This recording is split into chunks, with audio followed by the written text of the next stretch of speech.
I never thought I'd end up here, honestly. My name's Mark, and I've been with Emily for nearly 10 years. We met in college. She was the girl everyone wanted, and I was just the guy she settled for because she thought I was safe. Safe. Yeah, that's what I was to her. I always took care of her, gave her everything she wanted. Good house, nice car, vacations, the best of everything. I thought we had a good life, or at least I did until recently.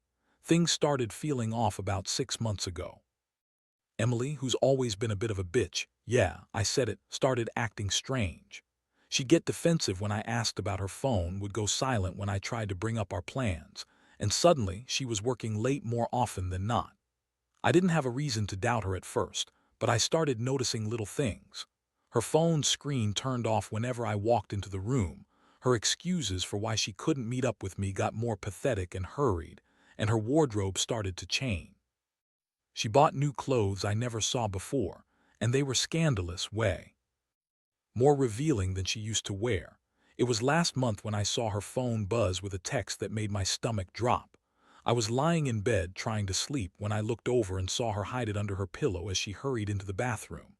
The message was from someone named Tom, and the last thing it said was, "Can't wait to see you tonight."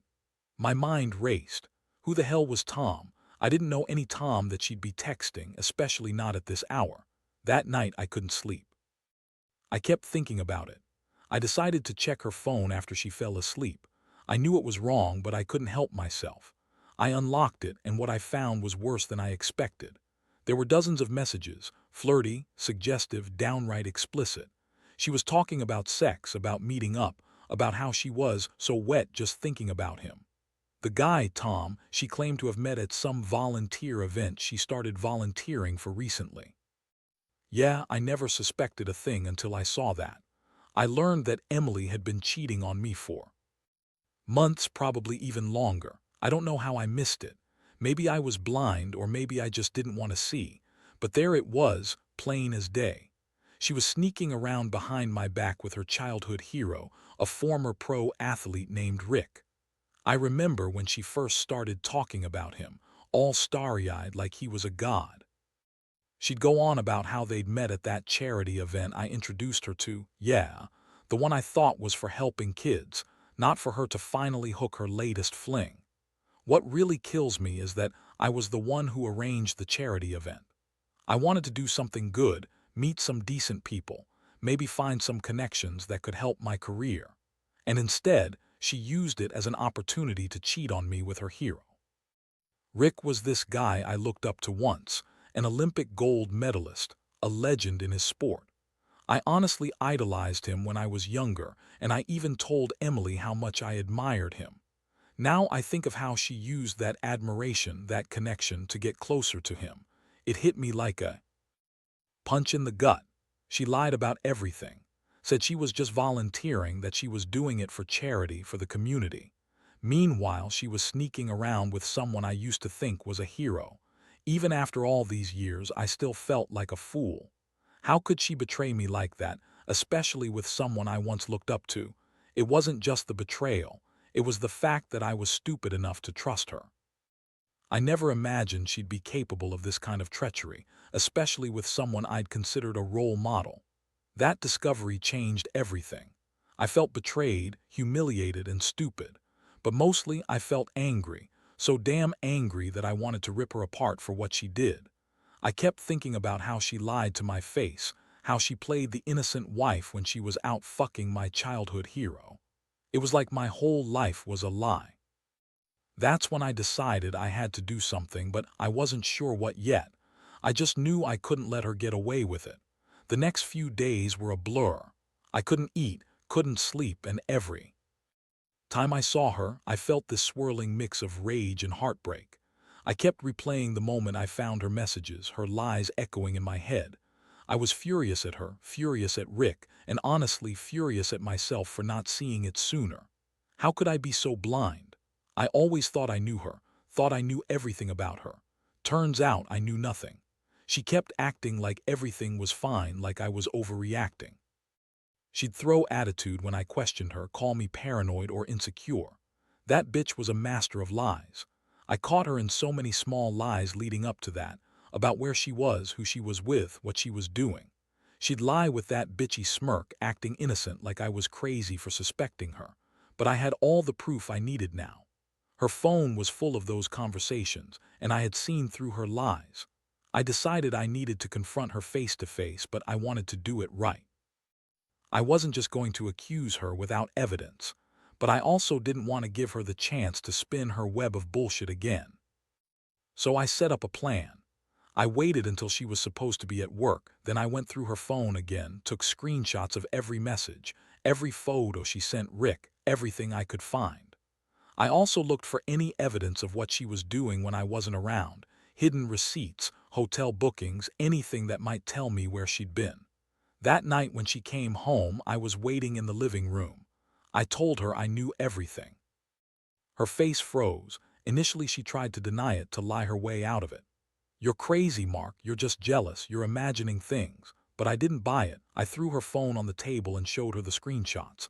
Her reaction was priceless. Her eyes widened and that bitchy smirk she always used when she was lying vanished. She started shouting, trying to act innocent. "You don't understand. It's not what it looks like," she said, tears welling up. "It was just sex. It doesn't mean anything. I was just lonely and Rick's really sweet and it just happened. I didn't mean for it to go this far." That's what she kept saying, like I was supposed to believe that. She looked like she was about to cry, but I saw through her act. That's the thing about these kinds of women. They're masters at lying and twisting the story to make themselves look innocent. And she was good at it. But I wasn't buying it. I told her she was full of shit, that I knew she'd been lying all along, and that she was nothing but a selfish bitch who used my kindness and my trust to cheat. That's when she flipped out, started screaming about how I was controlling, how I was ruining her life, how she deserved to be happy too. She called me jealous and insecure, but I could see the anger behind her eyes. She was furious that I found out, furious that she got caught. Honestly, I felt empty after that. All the love I thought I had for her evaporated instantly. I kept thinking about all the times I was there for her, how I supported her dreams, how I worked so hard to give her a good life. And she was out screwing around with her childhood hero, behind my back, lying to my face. The betrayal cut deep. I'd been blind, I'd been naive, and I'd been a fool for thinking she loved me the way I loved her. The worst part, that she still denied any real wrongdoing. She kept insisting that she didn't mean for it to happen, that she was sorry, but her words felt empty. There was no remorse, only that bitchy attitude that she had when she thought she was better than everyone else. I felt like I was losing my mind, caught between rage and sadness. I told her to leave that night. I needed space, needed to think. She stormed out, screaming more lies, more accusations that I was the one who was insecure or jealous or whatever else she could throw at me. Honestly, I didn't care anymore. I just wanted her gone, out of my life, out of my house. I realized I'd been living a lie and I couldn't fix what was broken. I'd trusted her with everything, and she threw it all away for what? A string of meaningless sex with a washed-up athlete. It was a perfect storm of betrayal, and I was left standing in the ruins of what I thought was my life. The days that followed were some of the hardest I've ever faced. I felt like I'd been punched in the chest every time I saw her car in the driveway or her stuff still in the house. Honestly, part of me wanted to burn everything she owned just to get rid of the reminder. But I knew better than that. I knew I had to keep it together, at least long enough to figure out what to do next.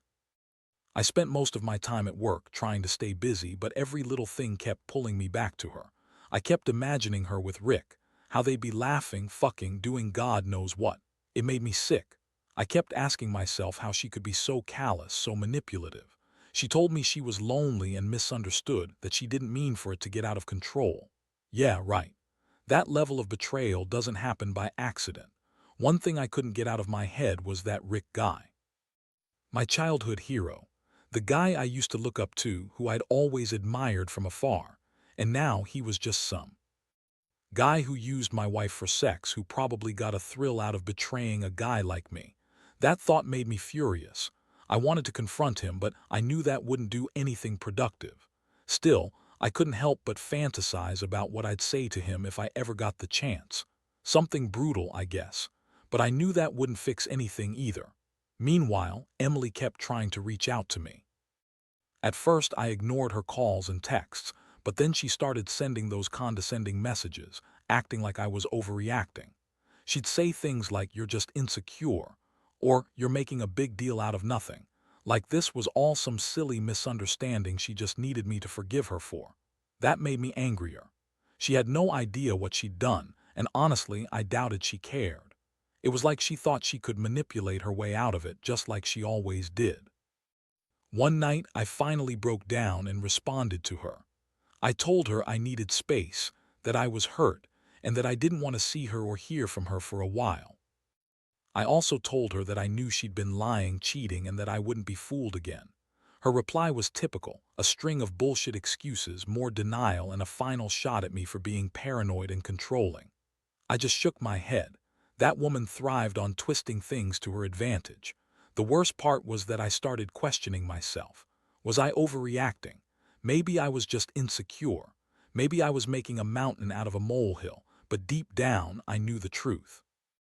I knew she'd been lying to my face for months and that she didn't care about our marriage or me anymore. She was willing to throw everything away for some fleeting thrill with Rick. That realization hurt worse than anything else. I'd always thought I was a good husband, that I'd done everything I could to make her happy, but all that mattered to her was her own selfish needs. I also began to notice how different I felt. I was angry, yes, but also numb, like I'd lost a part of myself. I'd always been a steady guy, calm, reliable, the guy who kept everything in check. But now I was chaotic inside. I couldn't concentrate, I couldn't trust my instincts. I kept asking myself over and over, what did I do wrong? Was I not enough? Did I somehow drive her to cheat? The truth was, I knew I wasn't perfect, but I also knew that no matter what I did, I didn't deserve this kind of betrayal. In the quiet moments, I'd think about the life I wanted. Did I want to keep fighting for a marriage that was clearly broken, or was it better to just cut ties and move on? Every fiber of my being told me to walk away, but part of me still hoped for some kind of redemption.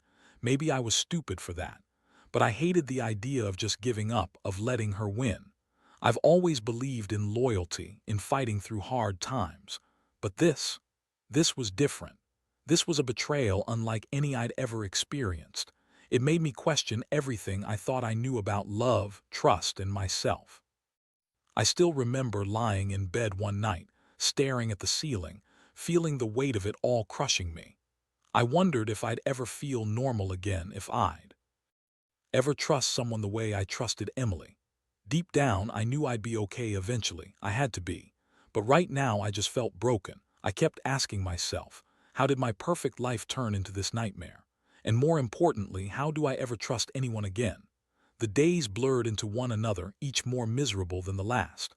I spent hours pacing the apartment, trying to piece together what had gone wrong, trying to find some reason, some justification for her betrayal. But deep down, I knew there was no excuse that could justify what she did. She lied, she cheated, and she used every ounce of her charm and bitchy attitude to manipulate her way through what should have been a marriage built on trust. I kept replaying the moments I missed, the subtle signs I ignored, and I realized I'd been blind because I wanted to be. I wanted to believe in her, believe she was the woman I married. That's what hurt the most. I invested so much into this relationship, and she just threw it away like it was nothing. The fact that she lied right to my face, then turned around and gaslit me, that's what cut deep. I felt like a fool, someone who thought he was smarter than everyone else, only to get played like a damn fool. One thing I couldn't get out of my head was the idea of Rick. That guy was my childhood hero, for God's sake. I used to idolize him, not just because of his medals or athleticism, but because of how he carried himself, how he seemed like someone who had it all figured out. And now, I was humiliated thinking about how my wife I'd trusted with everything, had surrendered herself to him. I kept asking myself, how could she? How could she, after I introduced her to that charity event, let her meet the guy she's now screwing behind my back? It felt like the ultimate betrayal, and the pain was almost unbearable. And then there was the anger, pure, raw anger that I barely knew I had. I wanted to tear something apart, to smash everything in sight.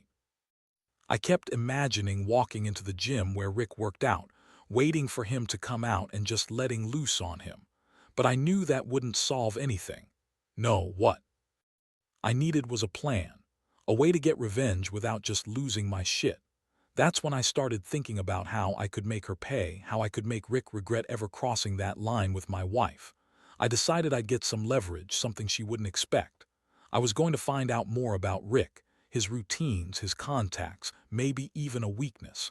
I needed to hit him where it hurt, just as he hurt me.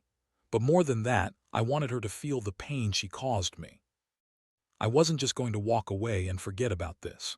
No, I wanted her to see what she lost, what she threw away for a quick thrill. One night I broke into her email account. I'd had enough of her bullshit, her lies about just sex, as if that somehow excused everything. I found more evidence, chat logs with Rick, plans for meetups she was trying to hide, even a hotel reservation she'd booked for a girls' night, but clearly intended to use for her affair. The extent of her deception made me sick. I sat there for a long time, staring at the screen, feeling the rage bubbling inside me. It was the kind of anger that made your hands tremble, but I knew I had to keep it under control. I also uncovered messages from her friends, some joking about how she got her prize and how Rick was the ultimate catch. Like they all knew what she was up to and didn't care. That made me realize I wasn't dealing with some innocent girl caught in a moment of weakness. Emily was fully aware of what she was doing, and she was proud of it. She didn't care about me or our marriage. She only cared about her own selfish desires. That's when I knew I had to act. I couldn't just sit around feeling sorry for myself. I had to do something that would shake her to her core, something that would make her regret ever crossing me. I started planning how to confront her again, but this time with more evidence, more certainty.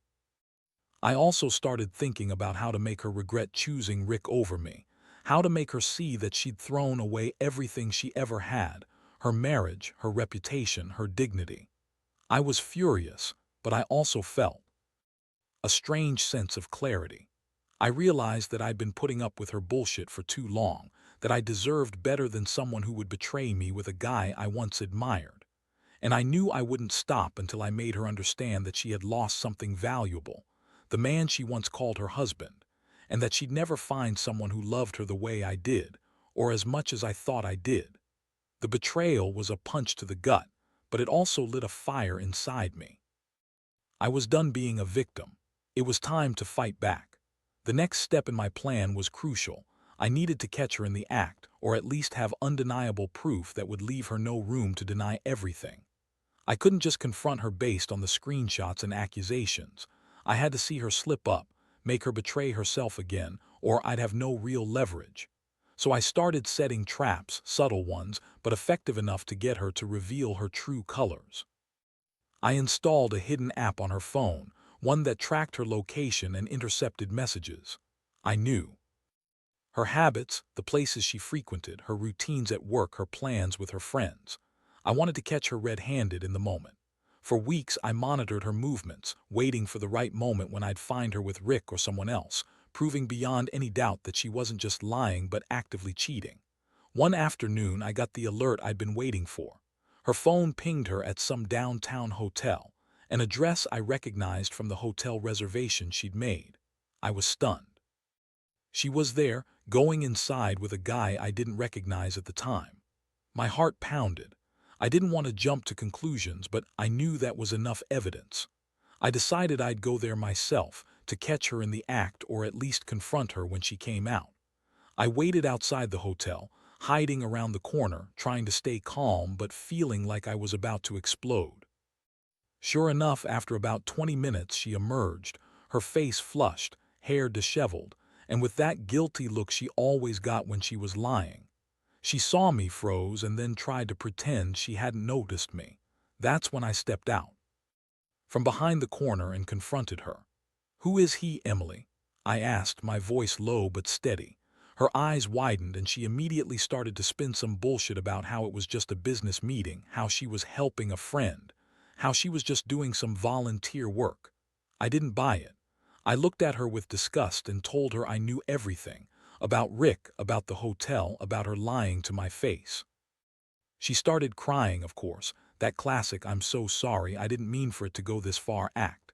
But this time I wasn't buying her tears.